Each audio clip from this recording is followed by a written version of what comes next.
ఇలా ట్రోల్స్ చేస్తారా?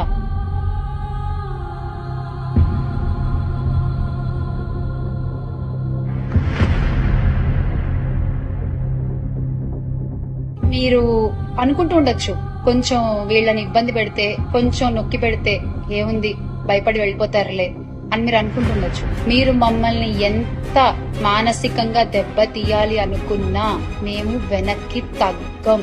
చేశారు, మీకు చేతనైనంత చేశారు. ఇండస్ట్రీలో ఒక పని లేకుండా చేశారు, పర్వాలేదు. నిలబడి తట్టుకునే శక్తి నాకుంది, అడ్డుకునే ధైర్యం నాకుంది, నిలబడి పోరాడే ధైర్యం మాకుంది. మా పార్టీలో ఉన్న మహిళా నేతలపై మీరు ఎంత అసభ్యకరంగా మాట్లాడినా, మమ్మల్ని ఎంత కృంగదీయాలని చూసినా వెనకడుగు వేసే ప్రసక్తి లేదు. రాష్ట్రంలో మహిళలపై జరిగినటువంటి ఈ అత్యాచారాల్ని, అఘాయిత్యాలకి, హత్యలకి, ఇవన్నీ పాల్పడుతున్న నిందితులపై మీరు కఠిన శిక్ష తీసుకోవాలి, ఖచ్చితమైన యాక్షన్ తీసుకోవాలి అని